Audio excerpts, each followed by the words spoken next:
research-based education, SAP, PEGA certifications, entrepreneurship, KL, deemed to be university.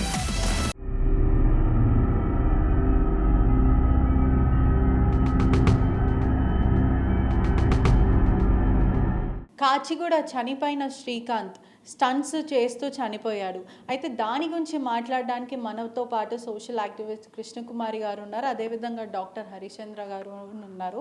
ఒకసారి మాట్లాడి తెలుసుకుందాం. అసలు మేడం నమస్తే. హలో సార్ నమస్తే. చెప్పండి, ఇప్పుడు వీళ్ళది యాంటీ సోషల్ ఎలిమెంట్స్ ఎక్కువ అయిపోయినాయి. అంటే ఈ ఫేమ్ వల్ల వాళ్ళు చాలా తలకెక్కించుకొని దాని తర్వాత వీళ్ళు స్టంట్స్ బైక్స్ పైన స్టంట్స్ చేస్తూ అతను ప్రాణాలు కోల్పోయాడు. అదేవిధంగా నిన్న అతని పైన కొన్ని కేసులు ఉన్నాయని కూడా మాకు వెలుగులోకి వచ్చింది, సమాచారం కూడా అందింది.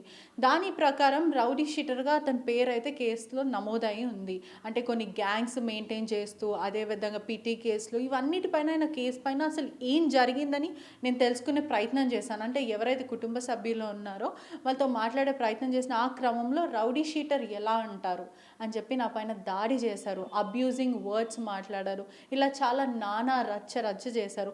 అంటే ఇదంతా అక్కడున్న అనుచరులు, అంటే చనిపోయిన అతని పేరు అది రౌడీ షీటర్ ఏంటో అదని మనం తేల్చాల్సిన విషయం కాదు, అది ఎవరు పోలీసులు తేల్స్తారు. అయినప్పటికీ అతను చనిపోయే టైంకి ఆయన పాకెట్లో ఒక పెద్ద తల్వార్, అంటే ఏదైతే చిన్న కత్తి దొరికింది. ఇవన్నీ ఎందుకు జరుగుతాయి అంటే ఈ జనరేషన్లో ఈ యంగ్స్టార్స్ ఎందుకు కత్తులు పెట్టుకొని తిరుగుతున్నారు, రౌడీ షీటర్స్ అని చెప్పుకుంటున్నారు, నాకు చాలా ఇన్ఫ్లుయెన్స్ ఉందంటారు. మొన్నటికి మొన్న అఖిల్ పైల్వాన్ కేసు కూడా అలానే జరిగింది. ఇవన్నీ ఎందుకు జరుగుతున్నాయి? ఫస్ట్లీ ఆయన స్టంట్సే ఆయన ప్రొఫెషన్ లాగా డెవలప్ చేసుకుండు అని తెలుస్తుంది. అండ్ ఆయన అపియరెన్స్ అది కూడా చూస్తుంటే ఈ సీమ్స్ టు బి ఎక్స్ట్రీమ్లీ కొంచెం నార్మ్స్కి విరుద్ధంగా పోయినట్టు, కొంచెం ఈ seems to be have little care about the societal norms కానీ రూల్స్కి కానీ. So like you said there is an anti social element to ఇట్లాంటి బిహేవియర్స్. ఇక అది ఎందుకు అవుతుంది అంటే it could be family disputes ఉండొచ్చు, గ్రోయింగ్ అప్ ఇయర్స్లో కాన్ఫ్లిక్ట్స్ ఉండొచ్చు, అకాడమిక్స్లో కరెక్ట్గా లేకపోయి ఉండొచ్చు. సో ప్రాపర్ గ్రోయింగ్ అప్ లేకపోవడం, డిసిప్లిన్ లేకపోవడం వల్ల generally they get in to certain wrong path. But ఈయన he was getting lots of popularity, ఆయన చేసిన స్టంట్స్తో చాలా పాపులర్ అయ్యిండు కాబట్టి he was probably seeing it as a validation. దాంతో నేను అంటే ఐఎమ్ డూయింగ్ సంథింగ్ రైట్, ఇందుకే ఫాలోవర్స్ వస్తున్నారు కదా అన్న దాంట్లో validation, which was unfortunately not the right validation. అది చెప్పడానికి ఒకరు చెప్తే వినడానికి కూడా ఆయన రెడీ ఉన్నాడు అనుకోను నేను. సో ఆ క్రమంలో he's just it went on and on despite certain police cases ఉన్నాయి, అవి ఉన్నాయని తెలిసినప్పటికి కూడా హీ వాజ్ నాట్, అంటే దీన్ని ఆపుదాము అన్నది వాళ్ళకి లేకపోవడం.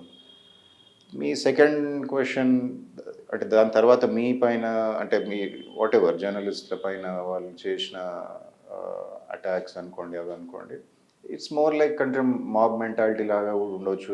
సడన్గా ఒకరెవరో వాడు బ్యాడ్గా మాట్లాడడం స్టార్ట్ చేస్తే the remaining people also they get a little more, నేను ఇట్లా అనాలనేమో, ఇట్లా రియాక్ట్ కావాలనేమో అని సబ్ కాన్షియస్గా they just follow that one person. అట్లా అంటే మీరు your 1 or 2 individuals, they felt they were in a stronger position, వాళ్ళు ఎక్కువ నంబర్ కనిపించేసరికి దే టెన్ టు బికమ్, అంటే నేను పవర్ఫుల్ అన్న ఫీలింగ్, సప్రెస్ చేయవచ్చు అన్న ఫీలింగ్లో కొందరు పోతారు.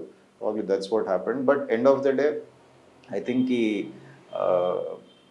సోషల్గా వీఆర్ చాలా అంటే we are going down with regards to, అంటే కంప్లీట్ డిస్రిగార్డ్ రూల్స్కి కానీ ఆడ పోలీస్ స్టేషన్ ముందే ఇట్లా చేసిండ్రు అంటే విచ్ ఇస్ వెరీ సర్ప్రైజింగ్. అదేవిధంగా ఒక జనాలు అంటే ఇప్పుడు రౌడీ షీటర్ కాదు అని వాళ్ళు చెప్తున్నారు, దానికి మనం we are nobody to judge that. కానీ ఒక మనిషి ఎంతవరకు కత్తి పెట్టుకొని తిరగచ్చు అంటే బహిరంగ ప్రజలందరూ ఉన్నాక ఒక మనిషి పాకెట్లో కత్తి పెట్టుకుందని మనం ఏమంటారు? ఎందుకంటే నేను వాళ్ళని అడగడం కూడా జరిగింది, ఎందుకని కత్తి పెట్టుకుంటున్నారు అంటే ఇట్స్ ఫర్ ద సేఫ్టీ. అంటే అందరికీ శత్రుత్వం ఉంటుంది, మీకు ఉంటుంది, మాకు ఉంటుంది, అలాంటప్పుడు కత్తి ఎందుకు పెట్టుకొని తిరుగుతున్నారు?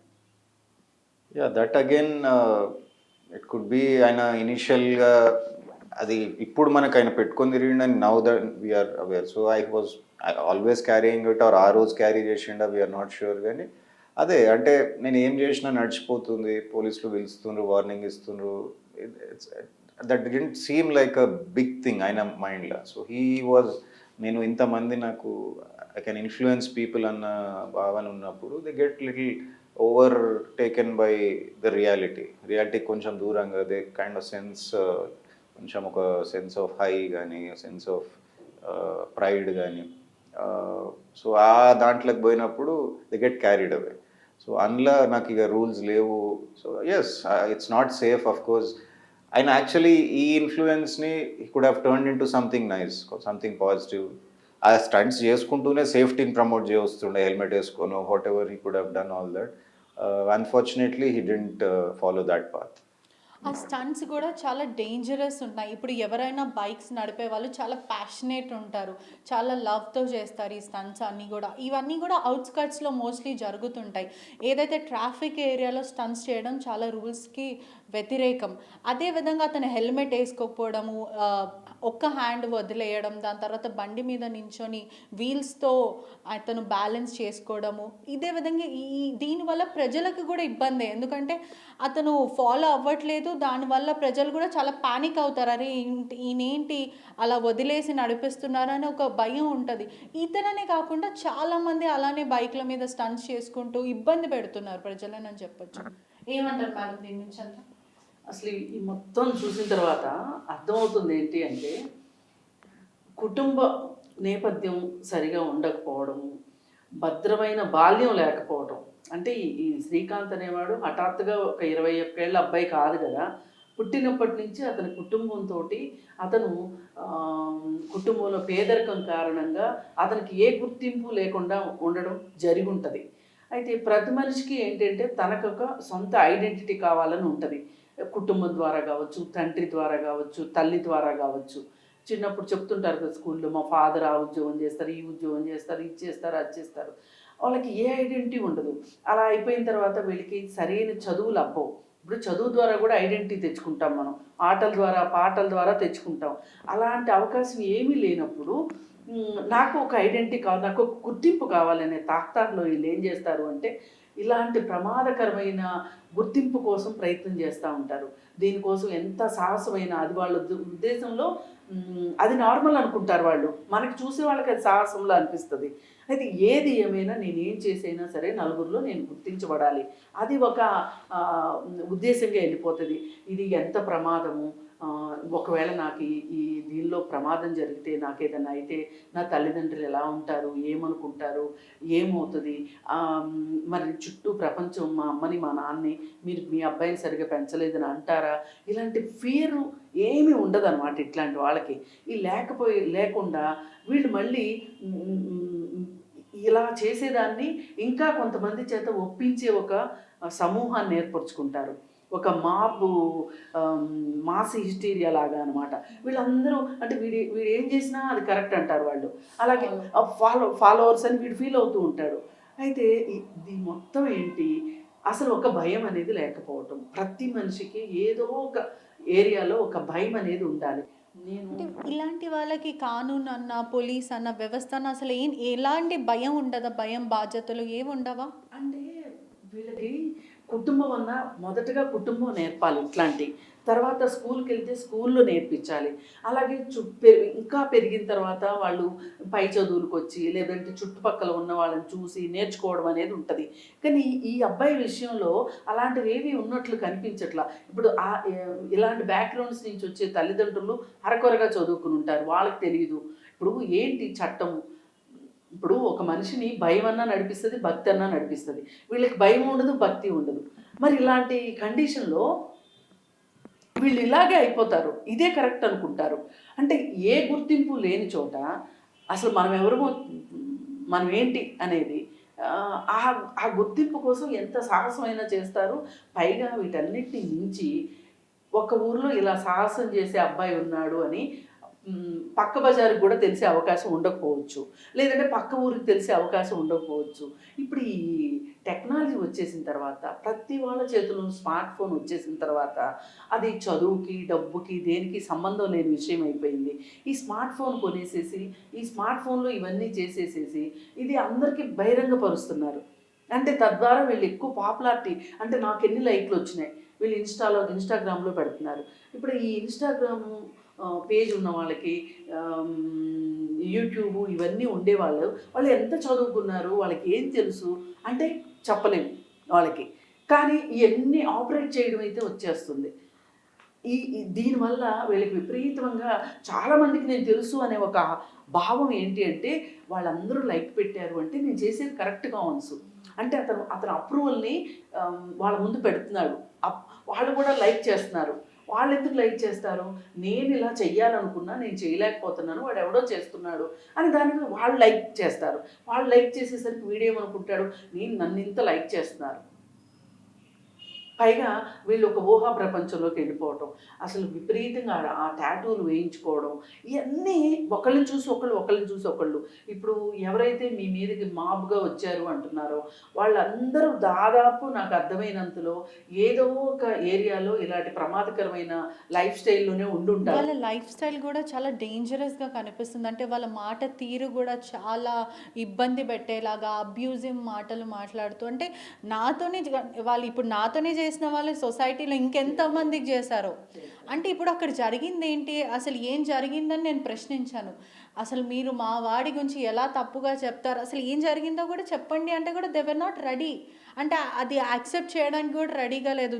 నేను ఇప్పుడు అటాక్ చేయాలి, వాళ్ళందరూ ఒకళ్ళు సిండికేట్ అయిపోయి 200 మెంబర్స్ నేను అటాక్ చెయ్యాలి అని ఒక మైండ్ సెట్లో వెళ్ళిపోయారంటే ఏది మంచి చెడు అని ఆలోచించే వాళ్ళకి అంత టైం కూడా లేదు. లైక్ నేను ఎక్స్ప్లెయిన్ చేస్తుంటే కూడా దే వర్ నాట్ రెడీ. అందరు కలిసి ఒక మనిషిని హార్మ్ చేయడానికి అంతే ఒక మనిషిని కిల్ చేయడానికి కూడా వాళ్ళు రెడీగా ఉన్నారంటే వాళ్ళ మైండ్ సెట్ ఎంత బ్యాడ్గా ఇన్ఫ్లుయెన్స్ అయిందో మనం చెప్పొచ్చు. అదే ఇంతకుముందు మాబ్ మెంటాలిటీ అనుకున్నాం కదా, అన్ఫార్చునేట్లీ అదే దాంట్లో ఆ ఫ్లోలో they just get carried away. So దాంట్లో భాగంగానే మీరు చెప్తుంది వినే పరిస్థితి కూడా ఉండదు. మీరు కరెక్ట్ చెప్తుండ్రు ఆర్ అసలు ఏం చెప్తుండ్రు అనేది కూడా వాళ్ళు వినకుండా ఎవరో ఒకడు ఇఫ్ ఇన్స్టిగేట్ చేస్తే they just continue that same దాంట్లో పోతారు. So hopefully at least will get some, అంటే గ్రాడ్యువల్లీ, అంటే జరిగిన టైం గడుస్తున్న కొద్ది కొంచెమైనా సెన్స్ ఇట్ సింక్స్ ఇన్ కదా, వాళ్ళకి అర్థమవుతుంది అని మనం ఎక్స్పెక్ట్ చేయాలి. And hopefully some lesson can be learned where మనిషి ఎక్కడ రాంగ్ పోయిండు, ఎక్కడ చేంజ్ చేయవచ్చు దాన్ని, అట్లాంటిది మనం ఫాలో కాకుండా. సో పోలీస్ కూడా ఐ థింక్ అంటే దే డూ దేర్ బెస్ట్, కానీ ఇంకొంచెం కూడా ఫర్మ్గా ఉండే ప్రయత్నం చేయవచ్చు అనుకుంటా. ఆయన డిస్పైట్ అంటే ఎంత పోలీసులు చేస్తున్నప్పటికీ కూడా గల్లీకి ఒకళ్ళు ఇలా తయారయ్యారు అంటే నేను కొంచెం సోషల్ మీడియాలో ఫేమస్ అయిపోతే నేను చాలా పవర్ఫుల్ ఏమో, బికాస్ నన్ను పీపుల్ గుర్తుపడుతున్నారు అంటే ఐ హ్యావ్ సమ్ క్యాలిబరిటీ, అంటే నాలో ఏదో ఉంది వీళ్ళకి నచ్చుతుంది అంటే ఐఎమ్ మోర్ పవర్ఫుల్ అని ఆ బ్యాడ్ ఇన్ఫ్లుయెన్స్ అనేది సొసైటీ మీద చాలా పడుతుంది. అంటే అతను ఒక్కడే కాకుండా అతని ఫాలో అయ్యే వాళ్ళు కూడా అమ్మో ఇలానే నేను చెయ్యాలేమో, ఇలా చేయకపోతే నన్ను రికగ్నైజ్ చేయరేమో, నేను చాలా పవర్ఫుల్ అండ్ ఇలాంటి మైండ్ సెట్ వల్ల చాలా ఇన్ఫ్లుయెన్స్ అనేది పడుతుంటుంది. అంటే ఇట్లాంటి మైండ్ సెట్ ఉన్న వాళ్ళకి ఏం చెప్తారు, అదేవిధంగా how should they overcome it? Because చాలామంది ఇప్పుడు స్కూల్కి వెళ్ళే వాళ్ళు కానీ లేదంటే ఫోన్ ఉన్న వాళ్ళందరూ ఇన్ఫ్లుయెన్స్ అయిపోతున్నారు ఈజీగా. ఫ్రమ్ 5th క్లాస్ నుంచి చిన్న పిల్లలకు కూడా ఆపరేట్ చేయడానికి వస్తుంది. ఇప్పుడు ఏదైనా బ్యాడ్ సాంగ్ వింటే కూడా వాళ్ళు అదే పాడతారు. వాళ్ళు తెలిసినా తెలియకపోయినా they are getting influence. As a పేరెంట్గా కూడా కొంచెం దీంట్లో వాళ్ళ హస్తం ఉండాలి. ఎందుకంటే పిల్లలు చదువుకున్న వాళ్ళని ఎడ్యుకేట్ చేయాలని కొంతమంది పేరెంట్స్ చదువుకోకపోయినా కొంతమంది పేరెంట్స్ నా పిల్లలను చదివించాలని అనుకుంటారు. మరి కొంతమంది మాత్రం నేను చదువుకోలే, నా పేరెంట్స్ చదువుకోకపోయినా పర్వాలేదు అని అనుకుంటారు. సో వాళ్ళకి ఏం చెప్తారు? ఎడ్యుకేషన్ కూడా ల్యాక్ ఆఫ్ ఎడ్యుకేషన్ లేకపోవడం వల్ల కూడా ఇది జరుగుతుంది. లైక్ శ్రీకాంత్ విషయమే తీసుకుంటే అతను చదువుకోలేడు, డిస్కంటిన్యూ. దాని తర్వాత టాటూస్ వేసుకోవడం, అందరికీ టాటూస్ వేయడం, రోడ్ పైన స్టంట్స్ చేయడం, సో ఇలా అతని లైఫ్ అయిపోయింది. ఇంతకుముందు మేడం చెప్పినట్టు కృష్ణకుమారి గారు, బాల్యం నుంచి I think it plays a role growing up ఇయర్స్లో ఎట్లుంటుంది. అండ్ వాళ్ళ ఇంట్లో ఎన్విరాన్మెంట్ ఫస్ట్ ఆఫ్ ఆల్, ఇప్పుడు ఒక బ్రోకెన్ ఫ్యామిలీ వాళ్ళ పేరెంట్స్ మధ్యలోనే కాన్స్టెంట్గా గొడవలు ఉన్నప్పుడు కానీ, లేకపోతే ఒక డ్రంకర్డ్ ఫాదర్ ఉన్నాడు, అబ్యూజివ్ ఫాదర్, అబ్యూజివ్ రిలేషన్షిప్లో పెరుగుతున్నప్పుడు అంటే ఆ కంఫర్ట్, ఆ కేర్ ఇంట్లో లేనప్పుడు they try to go out. వాళ్ళ ఏజ్ కన్నా ముందే మెచ్యూర్ కావడం జరుగుతుంది. అంటే నార్మల్ చైల్డ్హుడ్ ఉండదు ఇంకా వాళ్ళది. So they tend to get in to ఈజీగా అట్రాక్ట్ అవుతారు బ్యాడ్ హ్యాబిట్స్కి. సో ఇప్పుడు ఈ మనిషికి ఐఎమ్ షూర్ ఆ 30,000-40,000 ఫాలోవర్స్లో ఎంతోమంది చిన్నపిల్లలు కూడా ఉండొచ్చు, 10-11 year olds ఉండొచ్చు. దే హార్డ్లీ నో వాట్ అంటే రైట్ ఏంది రాంగ్ ఏంది. సో డెఫినెట్గా parental guidance, parental influence plays a very very big role. And like you said ఈ సాంగ్స్ ఇవి కూడా పేరెంట్స్ డోంట్ రియలీ అండర్స్టాండ్ ఎక్కడ మనము అంటే దీనికి ఒక ఫిల్టర్ పెట్టాలి అని. ఎట్లాంటి పాటలైనా పిల్లలు పాడుతున్నారు, పిల్లలు ఆ పాటలు డాన్స్ చేస్తున్నారు అండ్ ఎవ్రీవన్ సీన్ అంటే అది నార్మల్ లాగానే బిహేవ్ చేస్తున్నారు ఇర్రెస్పెక్టివ్ ఆఫ్ దాని ఇన్ఫ్లుయెన్స్ ఎట్లా పడబోతుంది డాన్స్. ఇప్పుడు ఇంతమంది ఇప్పుడు ఇన్ఫ్లుయెన్స్ అయిపోయారు ఆల్రెడీ. ఎందుకంటే ఆ రోజు అతను చనిపోయిన తర్వాత కూడా సుమారుగా వేలాది మంది వచ్చారు. అంటే ఒక మనిషి మంచి చేస్తే వస్తారు, చెడు చేసినా కూడా వస్తారు. దట్ ఈస్ వాట్ ఇన్ఫ్లుయెన్స్ అనేది. అయితే ఇప్పుడు మంచి చేసిన వాళ్ళు ఆల్రెడీ మనకు తెలుస్తుంది, ఆ మనిషి మంచి చేస్తే, చెడు చేసినా కూడా తెలిసిపోతుంది. ఎవరైతే ఈ చెడు చేసిన వాళ్ళని కూడా ఫాలో అవి మేము కూడా ఒక దాదాలం, మాకు ఒక పవర్ఫుల్ ఉంది అనే వాళ్ళకి ఏం చెప్తాం అసలు? వీళ్ళు ఎందుకంటే ఈ సొసైటీలో వీళ్ళు మారడమే కాకుండా వీళ్ళు అందరినీ మార్చేస్తున్నారు. వీళ్ళ వల్ల సొసైటీకి చాలా ఇంపాక్ట్ అవుతుంది. దీని నుంచి ఎలా బయటకు వస్తాం? అదేవిధంగా వీళ్ళకి చట్టం అంటే భయం ఉండదా? ఇలాంటి వాళ్ళకి ఎలాంటి శిక్షలు పడతాయి? అసలు చట్టం గురించి వీళ్ళకి తెలిసే అవకాశమే లేదండి. ఎందుకంటే వీళ్ళ తల్లిదండ్రులకి దాని మీద పెద్ద గౌరవం ఉండదు, తెలీదు. ఫస్ట్ ఆఫ్ ఆల్ వీళ్ళు చెప్పడానికి ప్రయత్నం చెయ్యరు. ఎందుకంటే వాళ్ళు చిన్న చిన్న పనులు చేసుకుంటూ కుటుంబాన్ని నెట్టుకొచ్చే పద్ధతిలో వాళ్ళు ఉంటారు. వాళ్ళకి ఈ పిల్లల గురించి అంత పట్టించుకోవడానికి ఉండదు. సరే వీళ్ళు ఏదో వీధి బడిలో చదువుకుని ఏదో ఒకటి చేసి ఎక్కడో చోట ఒక 10వ తరగతి వరకు మహా చదివితే 10వ తరగతి వరకు చదివి ఆ తర్వాత ఏదో చిన్న ఉద్యోగం. ఇప్పుడు మనం పోయినసారి దిశ ఎన్కౌంటర్ టైంలో 4 అబ్బాయిల్ని ఎన్కౌంటర్ చేశారు. మరి మామూలుగా గమనిస్తే కనుక ఆ వయసు పిల్లలు 2 మైనర్లు ఉన్నారు, దాంట్లో 2 మేజర్లు ఉన్నారు. అసలు మైనరు అప్పటికి ఒక 2 సంవత్సరాల నుంచి పనిచేస్తున్నాడు ఆ పిల్లోడు. క్లీనర్లుగా పనిచేస్తున్నారు వాళ్ళు, లారీలు దీంట్లో. అసలు ఇంత చిన్న వయసులో వీళ్ళు పనికి ఎలా వెళ్ళారు? ఈ పనికి ఎందుకు తల్లిదండ్రులు పంపించారు? పంపించవలసిన పరిస్థితి ఏంటి అంటే సింపుల్గా మనకు పావర్టీ, పేదరికం అనేది మనకు కనిపిస్తుంది. ఇప్పుడు ఈ పేదరికంలో వచ్చిన పిల్లలకి ఏమి వాళ్ళకి ఉంటుంది, ఇంట్రెస్ట్ ఏముంటుంది లైఫ్లో? ఒక నెలకు ఒక 10,000 సంపాదించారనుకోండి, తల్లిదండ్రులకు ఎంతో కొంత ఇస్తారు. వీళ్ళు శుభ్రంగా బీర్లు తాగడము, చాలా 13 సంవత్సరాల నుంచినే బీర్లు తాగడము, గంజాయి తీసుకోవడము ఈ సెక్షన్స్లో చాలా మామూలు అయిపోయింది. ఇలా చేస్తున్నప్పుడు వీళ్ళకి ఏముంటుంది ఇంకా? తినడం, తాగడం. ఈ స్మార్ట్ ఫోన్లో ఓటీటీలో చాలా పిక్చర్స్ రిలీజ్ అవుతున్నాయి. చాలా ఈజీగా పోర్న్ చూస్తున్నారు. ఇవన్నీ చూసిన తర్వాత వాళ్ళకి ఏమనిపిస్తుంది? అదే సందర్భంలో వీళ్ళు మత్తులో ఉన్న సందర్భంలో ఒక అమ్మాయి అలా వెళ్తుంది అనుకోండి, అది చెయ్యొచ్చు చేయకూడదు అని తెలిసే వయసు కాదు వీళ్ళని. అంటే ఒక వ్యక్తిని ఎంత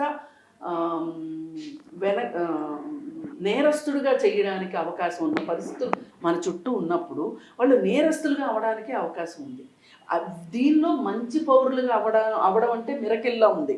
అంటే దీని అర్థం బస్తీల్లో చాలా కాన్సన్ట్రేట్ చేయాల్సిన అవసరం ఉంది ప్రభుత్వాలకి. ఇప్పుడు కొంచెం ఆటోలు నడుపుకునే వాళ్ళు కూడా వాళ్ళ పిల్లల్ని ఎంతో కొంత చదివించుకోవాలి అని కోరుకుంటున్నారు. కానీ ఎవరైతే ఈ పూర్తి బస్తీల్లో అస్సలు తల్లిదండ్రులు చదువుకోకుండా ఉన్న వాళ్ళ పిల్లలే ఇలా అవుతున్నారు. ఇట్లాంటి చోట ఏంటంటే ప్రభుత్వం ఖచ్చితంగా ఇంటర్ఫియర్ కావాల్సిందే. అవ్వకపోతే ఇందాక సార్ చెప్పినట్లు మన దగ్గర యూత్ చాలా ఉన్నారు. యూత్ ఉంటే ఉపయోగం లేదు. ఈ యూత్ ఎలా ఉండాలి, ఏం చేయాలి అని చెప్పే దిశానిర్దేశం చేసేవాళ్ళు కావాలి. అంటే మెంటర్స్ కావాలి మనకి సమాజంలో. మీరు ఇలా చెయ్యండి, మీరు ఇలా ఉండండి, మీరు ఇలా ఉంటేనే మీ భవిష్యత్తు బాగుంటుంది అని. ఇప్పుడు భవిష్యత్తులో ఆశే లేని వాళ్ళు ఎలాగైనా ఈ రోజు గడిస్తే చాలు అనుకుంటారు. ఇప్పుడు మన ఢిల్లీలో ఒక పిల్లాడు 11 ఏళ్ల పిల్లాడు రోడ్డు పేవ్మెంట్ మీద పడుకున్న అతని దగ్గర నుంచి ఒక 50 రూపాయలు దొంగతనం చేసి తన జేబులో పెట్టుకుని అతన్ని రాయి పెట్టి కొట్టి చంపి అతని ముందు డాన్స్ వేసి ఇది మొత్తం సోషల్ మీడియాలో పెట్టాడు. మనం ఊహించగలమా అసలు? అంటే ఇలా ఉంది. క్రైమ్కి పేదరికానికి చాలా దగ్గర సంబంధం ఉంటుంది. ఈ పేదరికాన్ని మనం ఇమ్మీడియట్గా మనం ఏమీ చేయలేకపోయినా కనీసం క్రైమ్ని అరికట్టడానికి ఆ బస్తీల్లో ఇంతకుముందు యూత్ క్లబ్స్ అని ఉండేవి, వివేకానంద యూత్ క్లబ్స్ అని ఉండేవి. ఇప్పుడు అసలు అలాంటివి ఏమీ లేవు. అసలు ఇలా ఉండండి అని చెప్పేవాళ్ళే లేకుండా అయిపోయారు.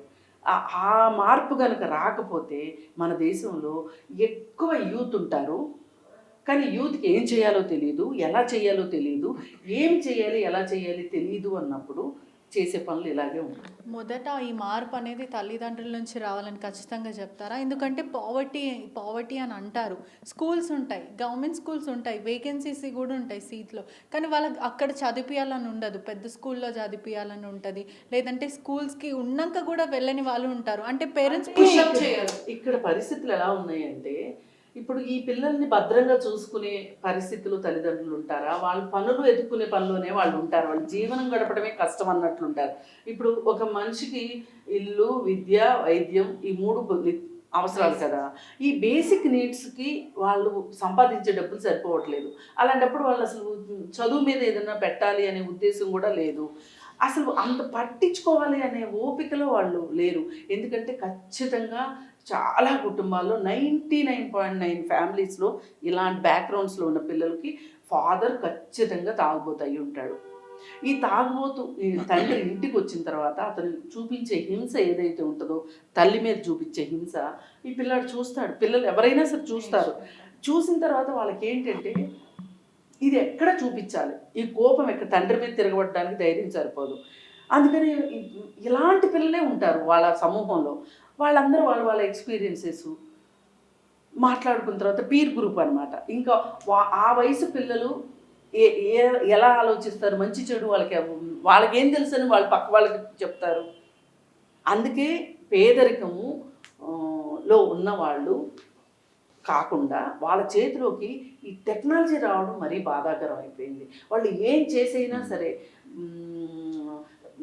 మెయిన్ అసలు వీళ్ళు ఇలా అవ్వడానికి మెయిన్ కారణం నేనైతే సినిమాలనే అనుకుంటున్నాను. ఈ సినిమాల్లో వీళ్ళకి అందుబాటులో ఉన్న సినిమాలే కదా, చిన్న వినోదం అది. ఆ వినోదంలో హీరోలు ఏం చేస్తున్నారు, ఎట్లా చేస్తున్నారు. ఒకప్పుడు అసలు షర్ట్ తిప్పేసేసి షారూఖ్ ఖాన్ అది పెద్ద ఫ్యాషను. వాళ్ళు వేసుకునే బట్టల దగ్గర నుంచి, వాళ్ళు వేసుకునే షూస్ దగ్గర నుంచి, అంటే వీళ్ళు రేపటి గురించి ఆలోచించకుండా ఈరోజు సంతోషంగా ఉండడం కోసం ఏం చేయొచ్చు అది చేస్తున్నారు. అందువల్ల ఇంత ఒక రకంగా వాళ్ళకి చేసేది తప్పు ఒప్పు అని తెలియకపోయినా కానీ ఇంకా చెయ్యాల్సిందే అనే పరిస్థితులే ఉన్నాయి మన చుట్టూ పరిస్థితులు. ఇందాక సార్ చెప్పారు పాటల గురించి. అసలు ఇప్పుడు ఈ పిల్లల సంగతి ఒక నిమిషం పక్కన పెడితే చాలామంది చదువుకున్న తల్లిదండ్రులు కూడా పిల్లలతోటి డాన్స్లు వేస్తున్నారు, పెద్ద పెద్ద ముదురు పాటలతోటి అవి తీసి మళ్ళీ పెడుతున్నారు. అవి చూస్తే చాలా బాధ వేస్తుంది. ఎందుకు ఇంత చిన్న పిల్లల్ని ఇంత టెక్నాలజీకి ఎందుకు ఎక్స్పోజ్ చేస్తున్నారు? మొన్న కరోనా టైంలోనేమో తప్పనిసరి పాఠాలు కూడా అందులోనే వినవలసిన పరిస్థితి. అంటే మన మీద ఇప్పటికే ఉన్న పరిస్థితులు చాలనట్టు ఇట్లాంటి పరిస్థితులు కూడా వచ్చి చేరటం. ఏది ఏమైనా సమాజంలో ఇవాళ చాలా భద్రత ఉంది, ఇన్సెక్యూరిటీ ఉంది, ఇన్ఫీరియారిటీ ఉంది. ఇప్పుడు కొంతమంది బాగున్న వాళ్ళని చూస్తూ ఉంటారు. వాళ్ళలాగా మనం ఎందుకు లేము, మనం ఎలాగో అవ్వలేము. అవ్వనప్పుడు మనకి ఏదో ఒక ఐడెంటిటీ, మనం మొదలే మాట్లాడుకున్నట్టు ఆ ఐడెంటిటీ కోసం చేసిన దానిలో భాగమే తప్పితే ఇది వేరే ఏమీ లేదు. అని చూడు నాకు ఎంత ధైర్యం ఉందో, నేను ఇలా చేయగలిగాను, ఉంటే ఉంటాను, పోతే పోతాను. ఆ మనస్తత్వం పెరగడం మట్టుకు మంచిది కాదు. దీనికి చాలా ఎక్కువగా ప్రభుత్వాల వైపు నుంచినే రావాలి. వాళ్ళు ఆలోచించాలి అసలు. ఎందుకంటే ఈ పిల్లలే మనకి రేపటి ఆస్తి. ఇవాళ నేటి బాలలే రేపటి పౌరులు కదా.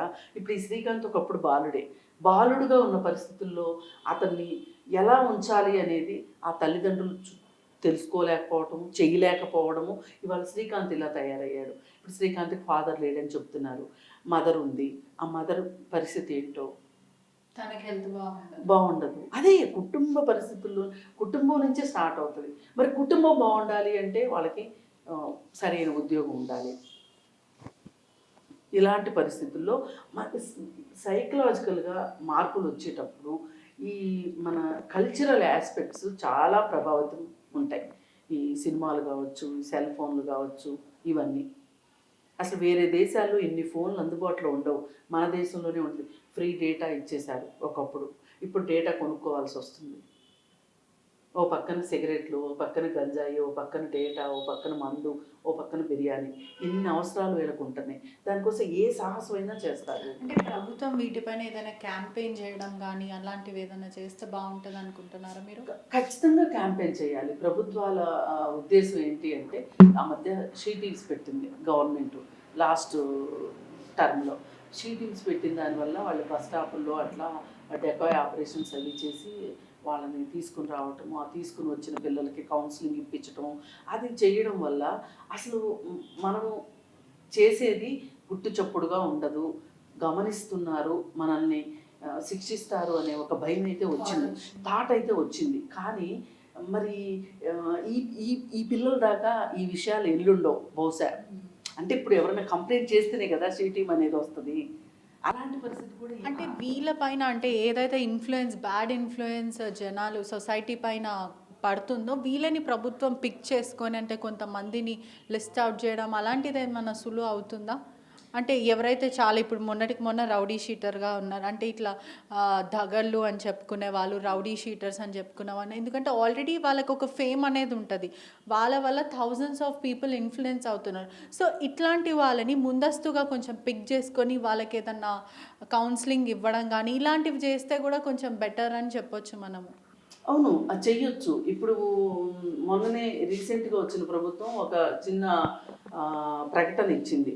ఎవరైనా సరే ఒకసారి పోలీసు దృష్టికి చిన్న నేరం కానీ పెద్ద నేరం కానీ చేసి వస్తే గనక వాళ్ళపైన 6 నెలల పాటు నిఘా ఉంటుంది. ఇది సోషల్ అంటే మనం సామాజిక భద్రత కోసం చేయబోతున్నాము, నేరాలను అరికట్టడం కోసం చేయబోతున్నాము, కాబట్టి ఎవరైనా జాగ్రత్తగా ఉండండి అని చెప్పి చెప్పడం జరిగింది. వాళ్ళైతే స్టేట్మెంట్ ఇచ్చారు. ఇప్పుడు ఒక చిన్న నేరం చేస్తాడు, అతను జైలుకి వెళ్ళి వచ్చేసి బెయిల్ తీసుకుని బయటకు వచ్చి, అంటే ఇప్పుడు ఈ గ్యాంగ్ లాగా కాకుండా ఇంకొంచెం ముదిరిన వాళ్ళైనా సరే వచ్చిన తర్వాత ఏం చేస్తున్నాడు అనే దానికి ఇంతకుముందు ఆ నిఘా ఉండేది కాదు. ఈ మనిషి మళ్ళీ ఇంకొక ఏరియాలోకి వెళ్ళి ఇంకొక నేరం చేసి అలా ఒకే మనిషి మీద 4-5 కేసులు ఉన్న వాళ్ళు కూడా ఉన్నారు. అలాంటి వాళ్ళ మీద రౌడీ షీట్ కూడా ఓపెన్ చేస్తారు. కానీ ఈ 4 కేసులు ఉన్నాయి అని గవర్నమెంట్కి తెలియనప్పుడు రౌడీ షీట్ ఓపెన్ చేసే పరిస్థితి లేదు కదా. అందుకని మేము ఒక అనుమానితుడిని కావచ్చు, ఒక నిందితుడిని కావచ్చు మేము గమనిస్తాము, దానికోసం ఒక పర్టికులర్ సాఫ్ట్వేర్ తయారు చేశామని చెప్తున్నారు. అది ఇంప్లిమెంట్ అయితే కొంతవరకు మనం ఇట్లాంటివి జరగకుండా జరగవు అని కాదు, కొంచెం తగ్గుతాయని నమ్మకం. మొత్తం మీద ఇన్సిడెంట్ని ఎలా చూడాలి డాక్టర్ గారు? మొత్తం మీద అంటే ఇంత జరుగుతుంది, గతంలో కూడా మొన్నటికి మొన్న సొంత భార్యను భర్త చంపేశాడు, అంటే క్రైమ్ రేట్ అనేది ఆల్ త్రూ ద వరల్డ్లో పెరుగుతుంది. అంటే ఎన్ని కౌన్సిలింగ్ ఇచ్చినా, ఎంత డాక్టర్స్ చెప్పినా, ఎవరు చెప్పినా ఇంపాక్ట్ అనేది జనాలపైన చాలా ఉంది. ఇవంతా మొత్తం ఎలా చూడాలి? అంటే ఓవరాల్ క్రైమ్ రేట్స్ ప్రాబబ్లీ పెరుగుతున్నాయేమో, పెరగడం కన్నా ఎక్కువ ఐ థింక్ మన నోటీస్లకు వస్తున్నాయి. వీఆర్ బికమింగ్ మీ లాంటి వాళ్ళు you are bringing it to everybody. ఆ న్యూస్ ఇంకా కరెక్ట్గా ఉంటుంది కదా lately. Definitely society civic sense ఇవన్నీ డెఫినెట్గా ల్యాగ్ అవుతున్నాయి. వీఆర్ గోయింగ్ అంటే ఇర్రెస్పాన్సిబుల్గా అనిపిస్తుంది. పక్కన గురించి నేను ఐ డోంట్ కేర్ అన్న ఫీలింగ్ అవుతుంది. డెఫినెట్గా తగ్గిపోతున్నాయి ఎథిక్స్ అవన్నీ. మనం పేరెంట్స్ ఎంతైతే రోల్ అనుకుంటున్నామో I think schools also play a big role. Academics alone అని కాకుండా సివిక్ సెన్స్, షేరింగ్ రెస్పాన్సిబిలిటీస్, మన కంట్రీది కానీ మన ఊరిది కానీ మన ఇంటిది కానీ, how do we share a responsibility, how do we contribute, ఒక కాజ్కి ఎట్లా కాంట్రిబ్యూట్ చేయాలి అనే రెస్పాన్సిబిలిటీ ఐ థింక్ చిన్నప్పటి నుంచి ఇంకల్కేట్ చేస్తే పిల్లలల్లో విత్ టైం ప్రతి ఒక్కడు ఒక మోడల్ బిహేవియర్ ఉంటుంది అని కాదు, కానీ అట్లీస్ట్ ఇది చేస్తే రాంగ్ అని తెలిసే అంత అయితే ఉండాలి. It can't be a leader in everybody, can't be a leader, but at least I won't do wrong, I just do my thing అన్న అది లేకుండా పోతుంది. ఏం చేసినా ఏం కాదు అన్న దాంట్లో ఉండకుండా. అదే విధంగా మొన్నటికి మొన్న 17 years కిడ్ అంటే టీనేజర్ ఏదైతే నాకు లవర్ ఉండాలి అన్న ఒక మైండ్ సెట్తోని ఇంకో అమ్మాయిని, అంటే అది సేమ్ క్లాస్లో చదువుతున్న అమ్మాయి పైన దాడి చేశాడు. నువ్వు నా ప్రపోజల్ యాక్సెప్ట్ చేయలేవు కదా అని చెప్పి పొడవడం జరిగింది. అంటే స్కూల్స్లో కూడా చాలా మాటకు పిల్లల్ని ఇంజెక్ట్ చేస్తారు, చదువుకోండి చదువుకోండి అని చెప్తారు, కానీ ఎథికల్ వాల్యూస్, మారల్ వాల్యూస్ అనేవి కూడా I think we are going back to కొంచెం అంటే లాస్ట్ కపుల్ ఆఫ్ ఇయర్స్లో ఐ థింక్ స్కూల్స్ కూడా రియలైజ్ అయినాయి అంత మొత్తం ఉన్న ఎఫర్ట్ అంతా అకాడమిక్స్ కాకుండా ఆల్రౌండ్ ఉండాలి అనేది స్కూల్స్ కూడా I think they are putting effort. ఆ క్రెడిట్ ఇవ్వచ్చు, అట్లీస్ట్ ఆ చేంజ్ అయితే కనిపిస్తుంది, కొంచెం అన్న స్టార్ట్ అయింది. But it's going to take time డెఫినెట్గా. ఇది అంటే it's union, parents and teachers కలిసి డెవలప్ చేయాల్సిందే. ఇప్పుడు పేరెంట్స్ వచ్చి ఎందుకు ఆ క్లాస్ ఎందుకు వానికి ఎక్స్ట్రా క్లాస్ మ్యాథ్సే చెప్పొచ్చు కదా అని పేరెంట్స్ అన్న ఇన్స్టెన్సెస్ ఉంటాయి. So that can be again వాళ్ళ పేరెంట్స్ టీచర్స్ క్యాన్ సే అరే మళ్ళీ ఎందుకు ఉట్టి అనవసరంగా. సో యాజ్ అ యూనియన్ కలిసి చేసి you're developing a small boy into something like మంచి ఇండివిజువల్గా తయారు చేయడానికి I think everybody must contribute. And మీరు చేస్తున్న వర్క్ అయినా కానీ it plays a big role madam చేసేది, because I know how much తన రీచ్ ఉంది, how much she participates in social causes. So ఇట్లాంటి individuals play a very big role saving some people from going the wrong path. Government I think previous government, ఈ government, central ఎవరైనా they intentions are there somewhere ఎక్కడనో. I think అది last దాని దాకా ఇంప్లిమెంటేషన్లో అప్పుడప్పుడు I think అది అవుతుంది కానీ, but I think it is there, it will hopefully change అవుతుంది. Everything will come back to reducing the use of internet, access to every website ఈజీగా. అంత ఇంకొంచెం సెన్సరింగ్ ఉండాలి, ఇంకొంచెము దానిపైన కొంచెము యూనో కాషియస్గా ప్రతి వెబ్సైట్ అలౌ చేయకుండా, ప్రతి చిన్న పిల్లలకి ఫోన్ యాక్సెస్ లేకుండా ఉండే ప్రయత్నం ఎట్లనైనా అట్లాంటి రూల్ తీసుకొస్తే బెటర్. అంటే ఎప్పుడైతే ప్రభుత్వం పథకాలు తీసుకొస్తుంది, షీ టీము భరోసా ఇవి తీసుకొచ్చినప్పటి నుంచి కొంచెం తగ్గాయి చాలా మటుకు. ప్రజలలో కాషన్ వచ్చింది, అమ్మో దే వాచింగ్ అస్ అనేది ఒక భయం ఉంది. అలానే ఎవరైతే గ్యాంగ్స్టర్స్ ఉన్నారో, గ్యాంగులు మెయింటైన్ చేసే వాళ్ళపైన కూడా కొంచెం చర్య తీసుకుంటే ఇంకా బాగుంటుంది. అవును, అక్కడ దాకా వెళ్ళాలి. ఈ మధ్య రీసెంట్గా యానిమల్ అని ఒక మూవీ రిలీజ్ అయింది, దాని ఎఫెక్ట్ బాగా ఉంది. ఇప్పుడు 17 years ఓల్డ్ బాయ్ ఏం చేశాడు, ఆ అమ్మాయిలిద్దరిని, అక్క చెల్లెలిద్దరిని పొడి చేశాడు. ఆ తర్వాత రిలీజ్ అయ్యాడు. అమ్మో ఇప్పుడు పోలీసులు వస్తే ఎట్లా అని ఆలోచించి వెళ్ళి రైల్వే ట్రాక్ మీద పడ్డాడు. కానీ సినిమాలు అలా చూపించలా, ఏం చేసినా కానీ చివరి వరకు హీరోలానే ఉన్నాడు. ఇప్పుడు మనం ఏం తీసుకుంటాము, మనకు నచ్చినంత వరకే తీసుకుంటాము. అక్కడెక్కడ పోలీస్ ఇంటర్వెన్షన్ లేదు ఆ సినిమాలో. ఇతను రియల్ లైఫ్కి వచ్చేసరికి రియల్ లైఫ్కి సినిమాకి తేడా ఉంటుంది అని తెలిసేంత పరిజ్ఞానం ఈ పిల్లలకి, ఆ మెచ్యూరిటీ లెవెల్స్ రాకముందు ఇట్లాంటి వాటికి ఎక్స్పోజ్ అయ్యారు అంటే వాళ్ళు డెఫినెట్గా రాంగ్ పాత్లోకి వెళ్ళే అవకాశం ఉంటుంది. మరి ఏమైనా సరే ప్రభుత్వాలు మట్టుకు ఈ పిల్లలు ఎవరైతే ఉన్నారో, మనం షీ టీమ్స్, భరోసా ఇక్కడ దాకా వచ్చిన వాళ్ళనే కాకుండా బస్తీల్లో ఒకప్పుడు వయోజన పాఠశాలలు ఇట్లాంటివన్నీ చాలా ఉండేవి. అంటే ఎవరో ఒకరి సూపర్విజను ఆ బస్తీ మీద ఉండేది. ఇప్పుడు అది తగ్గింది. అది మళ్ళీ తీసుకొస్తే కానీ మనం ఏదో చాలా మారిపోయాము, డెవలప్ అయిపోయాము అనుకుంటున్న ప్రాసెస్లో మనం మళ్ళీ కొన్ని విషయాన్ని మర్చిపోతున్నాం. వాటిని కూడా గమనిస్తే కానీ ఇలాంటివి ఆగవు. చాలా బాగా అవేర్నెస్ ఇచ్చారు. Thank you ma'am, thank you doctor. చూస్తున్నారు కదా, ప్రజలందరూ కూడా చాలా అప్రమత్తంగా ఉండాలి. ఒకవైపు పేరెంట్స్, టీచర్ వాళ్ళు కూడా పిల్లలను సపోర్ట్ చేయాలి. ఈ బ్యాడ్ ఇన్ఫ్లుయెన్స్ వల్ల చాలామంది ఇంపాక్ట్ అవుతుంది. పిల్లలను కూడా కనిపెట్టుకుంటూ ఉండాలని చెప్పి కోరుకుంటూ కెమెరామ్యాన్ శివతో పెట్రిషా, RTV. మరిన్ని వీడియోస్ కోసం ఛానల్ ని సబ్స్క్రైబ్ చేయండి, లేటెస్ట్ అప్డేట్స్ కోసం వాట్సాప్ ఛానల్ ని ఫాలో చేయండి, అండ్ లింక్ డిస్క్రిప్షన్ లో ఉంది.